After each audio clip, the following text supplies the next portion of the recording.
Alright, so now moving on with some more trash here. This next pull coming up here consists of a couple of Gurubashi witch doctors and a bunch, or Hakari witch doctors, I apologize, and a bunch of zombies. Basically, your tank AoE threats everything. Your DPS AoEs down the Mind Slaves, while someone with bad AoE goes and grabs the Frost Cauldron buff to wreck the witch doctors. The main thing to remember is that when the witch doctors die, they turn into ghosts and can and will kill whoever the fuck they want if you're not paying attention.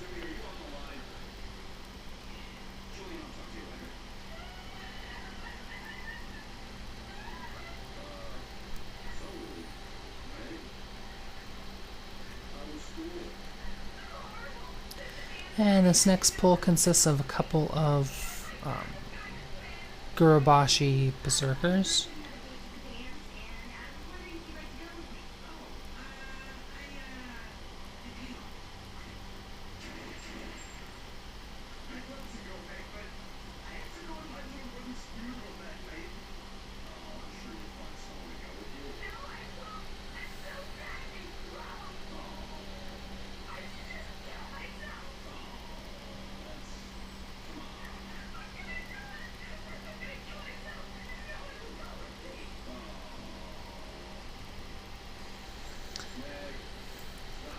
And so the Punishers cast an ability called Pursuit.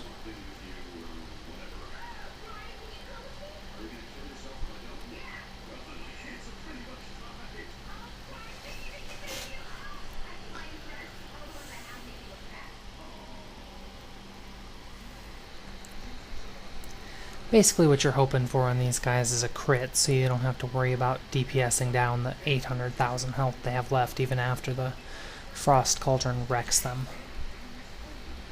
Obviously we didn't get so lucky, so we had to deal with DPSing them.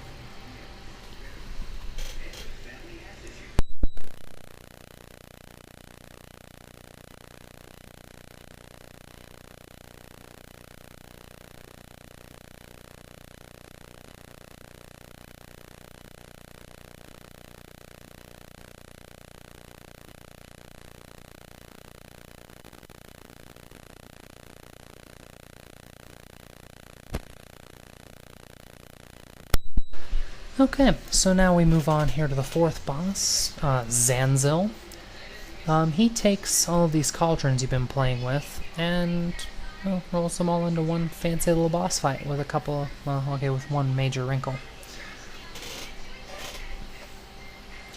The Frost Cauldron does the same thing that it always does.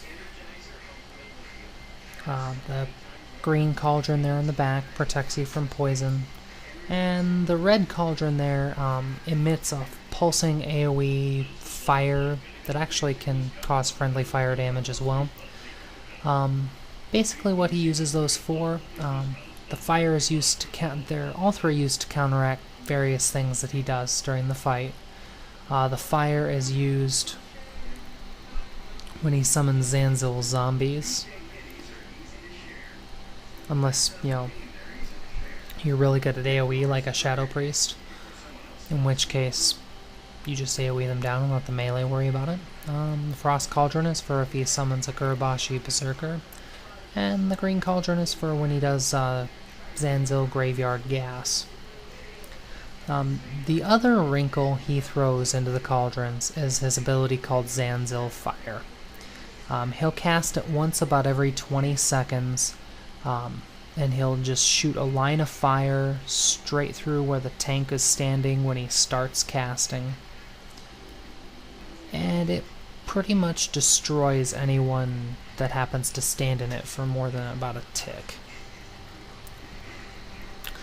And he's also fairly difficult to maneuver around because of the fact that he's constantly casting voodoo bolts, although if you interrupt him at the right time, you can make it work. See here, he fills the area with toxic gas. We run to the Green Cauldron, and then run back and continue DPSing him. But basically the main thing you have to worry about is getting the right cauldrons at the right time and staying the hell out of Zanzil fire.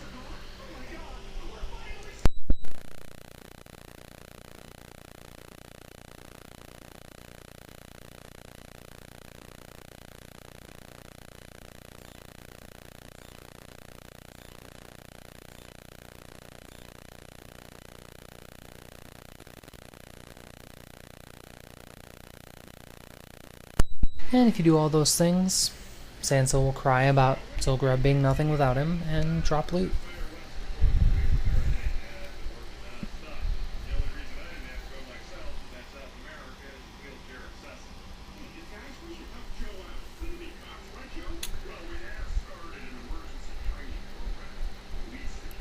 And so now we're going to move on here to the last little bit of trash.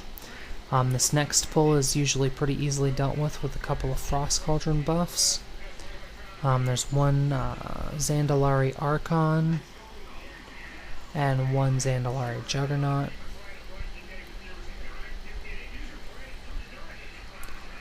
Pwn them with the Frost Cauldron, and then the tank just needs to pick them up when they go immune and level up.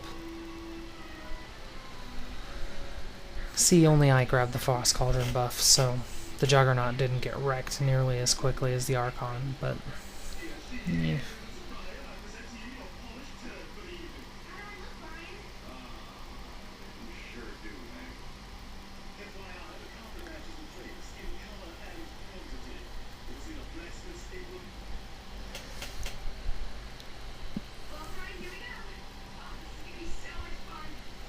One other note on the Juggernauts.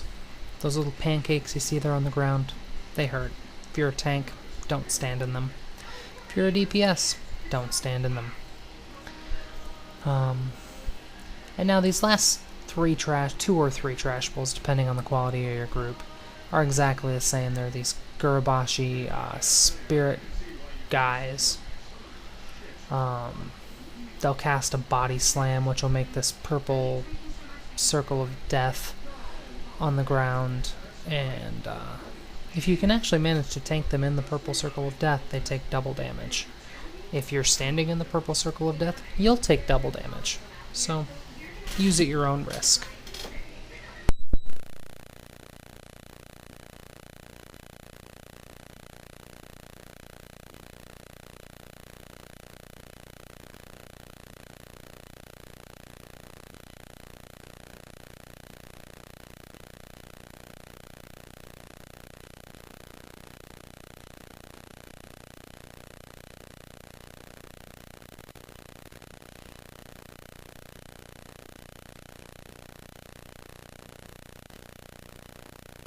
Let's see here, we went with the option of killing 3, mainly due to a mechanic that this last boss uses that I'll talk about here in just a minute.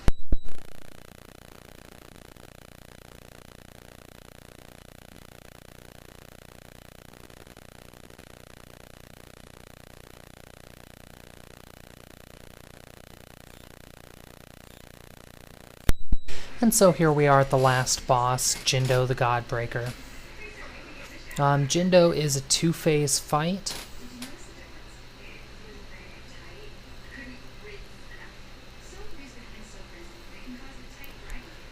Phase 1 starts off as a tank and spank.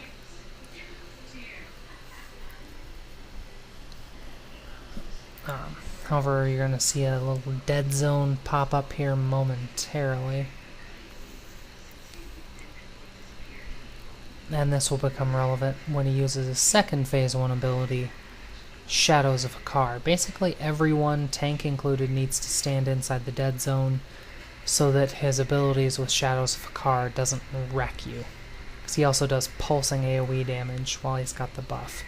As soon as the dead zone you're standing in disappears, get the hell out, because you have increased cast time, longer global cooldown. Generals suck for everybody. Okay, melee DPS and tanks aren't really bothered by it, but casters don't like the dead zone. It's a necessary element to this fight, though. Anyway, you're going to DPS Jindo. Usually you'll get 3 or 4 Shadows of Hakar. Once he reaches 70%, he's going to say to hell with everybody and start channeling Hakar's powers. At which point Phase 2 begins. Now you see here we have 3 Hakar's chains. They're actually protected by a shield. And that's where the Spirit Guards come in, because you actually need to use their Body Slam ability to break the shield, and then the DPS kill the chains. Also, throughout the fight, you're going to have a ranged DPS dealing with these Twisted Spirits. So while they don't have very much health, they do a ton of damage and need to be killed as quickly as possible so as to avoid them, well, overwhelming you, basically. And the final ability, this is something that Jindo is doing through Hakar. It's channeling Shadow Crashes. And you can see where they're being targeted by the little pulsing white circle on the ground. You have plenty of time to move at them. There's no excuse to get hit by one of those. Unless you're ADD like me and don't pay attention. But basically, as a DPS and healer and tank, your job here is to stay as close as you can to a shielded chain, unless you're busy killing a chain as a melee DPS. And once you kill all the chains, Hakar breaks free, tells Jindo right where he can shove it, and you have yourself a Zul'Gurub kill. Any questions, leave them in the comments. Otherwise, thanks so much for watching.